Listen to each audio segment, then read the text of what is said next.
Saudara-saudari yang terkasih, selamat pagi berkah dalam. Sudah kita memberi senyum hari ini, Kamis 3 November 2022. Kita awali permenungan kita hari ini dengan tanda kemenangan Kristus. Dalam nama Bapa dan Putra dan Roh Kudus. Amin. Permenungan kita hari ini diambil dari Injil Lukas bab 15 ayat 1 sampai 10. Para pemungut cukai dan orang-orang berdosa biasanya datang kepada Yesus untuk mendengarkan Dia. Maka bersungut-sungutlah orang-orang Farisi dan ahli-ahli Taurat. Katanya, Ia menerima orang-orang berdosa dan makan bersama-sama dengan mereka. Lalu Ia mengatakan perumpamaan ini kepada mereka.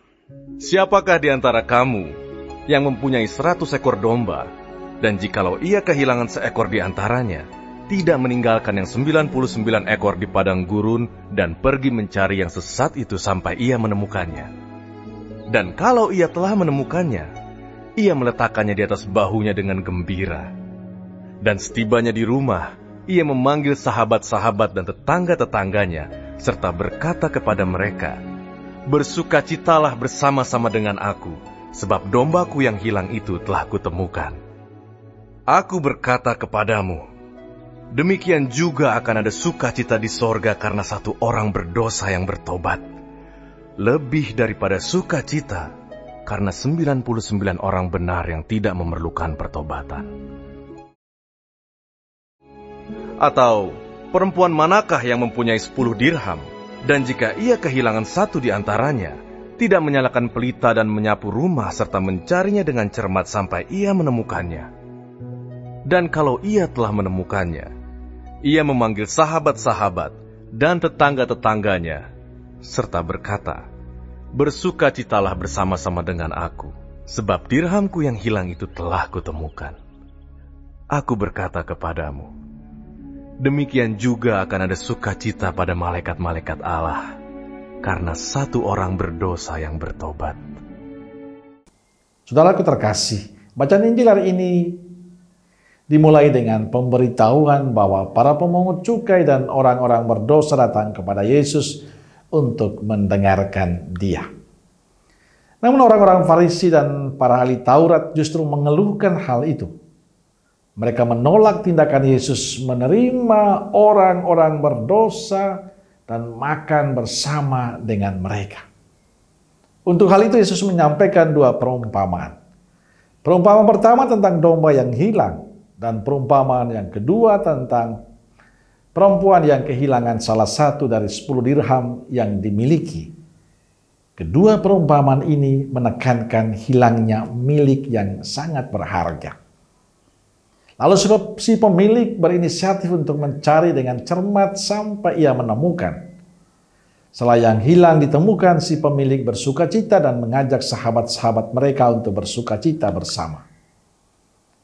Saudaraku terkasih, jika orang begitu bersukacita atas ditemukan miliknya yang hilang, tentu saja surga pasti penuh sukacita kalau satu orang berdosa bertobat. Tapi ini tidak sejalan dengan apa yang dipikirkan oleh orang Farisi yang mengeluh akan sikap Yesus dalam menyambut orang berdosa yang bertobat. Saudaraku terkasih, jika 1 dirham dan 1 ekor domba begitu berharga sehingga pemiliknya berupaya keras untuk mencari dan menemukannya, betapa lebih berharga orang berdosa yang mau bertobat. Saudara yang terkasih, jika surga bersukacita atas pertobatan seorang pendosa, maka mencari serta menemukan domba yang tersesat dan dirham yang hilang seharusnya menjadi bagian dari tugas perutusan kita sebagai murid-murid Kristus di zaman ini. Tugas kita adalah mencari dan menemukan, membuka mata hati saudara-saudara kita yang jauh dari Tuhan, supaya mereka kembali ke pangkuan Tuhan, untuk bersyukur bersama, bersukacita bersama. Bagaimana cara? Itulah yang perlu kita perjuangkan terus-menerus. Kita bisa mampu memberikan contoh lewat sikap dan cara hidup kita supaya orang terpesona akan Yesus dan mereka mau kembali kepada Yesus dan memberikan diri mereka untuk Tuhan dan sesama. Maka saudaraku terkasih, saya berharap semoga kita semua berusaha untuk meyakinkan banyak orang agar mereka kembali menemukan sukacita bersama Yesus. Amin.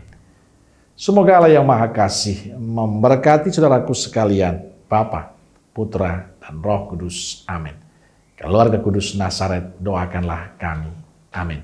Berkah dalam.